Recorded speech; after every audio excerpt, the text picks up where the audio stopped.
While you're getting used to the daylight savings time, there's another springtime event on the horizon that many haven't even begun to think about. We're talking about Tax Day. Dun, dun, dun. April 15th is right around the corner. And while some have already filed their 2013 taxes, like Ms. Brittany Flowers, and even cashed in their returns, most folks still have the dreaded task of filing to look forward to. Skip Cowan, personal finance specialist, has some tips for those just getting started and those who wait until the last possible moment, which I got to say I've done more than a time or two, Skip. I usually do too, and I usually file for an extension, as a matter of fact. Thankfully, I've only had to do that once in my life, and you know, like my wife is very good about this stuff now, so she keeps us on track. If it were up to me, extensions every year. So you were saying that most folks haven't even started thinking about it. Generally not. I mean, this time of the year it starts to come to mind. I heard you mention earlier that you guys started on it last week. My wife and I will start this week a little bit. I should say me. She doesn't do much on it at all, except sign the form at the end. There you go. And but those folks that have already filed, they generally have filed early because they got a big refund coming. Right. I don't have a refund coming. I'm going to have to write a check. So that's no good. Well, it's part of the deal. It's okay. In fact, I'd be upset if I had a refund coming. Really? Yeah, all right. because okay. I would realize I didn't do very well in terms of my annual tax plan. Yeah, good point. Good point. Very good. So what are some things that we need to do before we start filing? What do we need to prepare before we start the process? Well, one of the things you need to think about is how, if you got a refund coming, how are you going to receive that refund? Now, normally, especially this day and age, it's done electronically. Right. So you file your IRS forms, and on the form there's a place where you can fill in your bank account numbers, the routing number, etc. What do you suppose happens if you transpose a number and make a mistake? My thought would be that it would just bounce back. It wouldn't, that would be my thought. And by the way you're smiling, I think I'm wrong. Well, think about this for a second. What if it went to my account, Chad? Oh, yeah. What are the odds of you getting it back from me? None. Slim to zero. Slim to none, yeah. Or perhaps it gets kicked back to the IRS. Right. Believe it or not, the IRS doesn't have the mechanism to trace that for you, to look back at it. Well, think about how many refunds there are. That's true. That's true. Good point. I mean, you're talking hundreds of millions probably, and as a result, you've got a situation where, well, what would you have to do? Have 30 clerks looking at stuff? It's not going to happen. Right. Yeah. So you're actually advocating getting a check as opposed to maybe doing direct deposit. Yes, I do. Get the old hard paper check, even though it takes a couple weeks longer.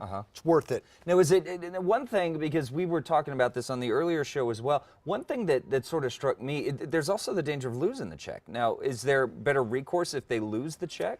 If it gets lost in the mail? Actually, yes.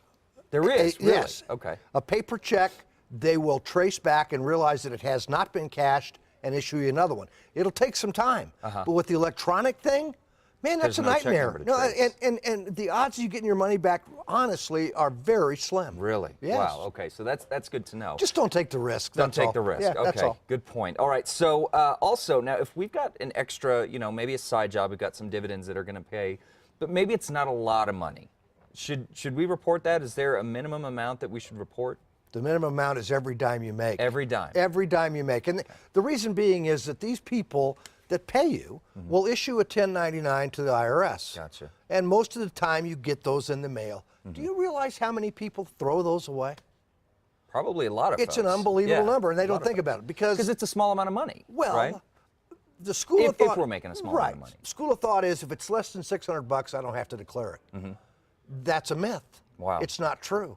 If you have any other, now, if all your income is only $600 a year, true. Right. But if you have extra income beyond that, I mean, a lot of people get trapped by these 1099s where they owe self-employment tax. Right. And they think they're going to get a refund, and instead they owe the IRS a couple $1,000. Wow. So if you got a lot of 1099s, I strongly suggest you get some professional tax help. Okay.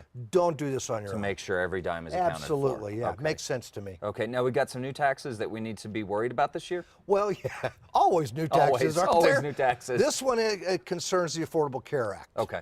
And this is a surtax of 3.8% on investment income and an increase in the capital gains tax. So, again, if you fall into that category, which a lot of us do, it would make sense to check with a professional to make sure you don't overlook that tax.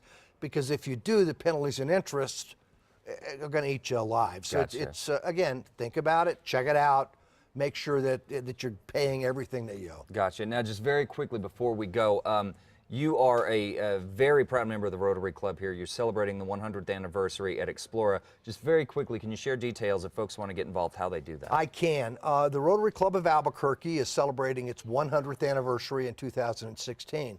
So we have started a project in conjunction with Explora, as you mentioned, something called Working Together to Build a Village. And it's architecturally engineering based, really exciting for parents, kids, of all ages, including me. Right. It's going to be great fun. And it's a project we spread over 3 years, raising $500,000.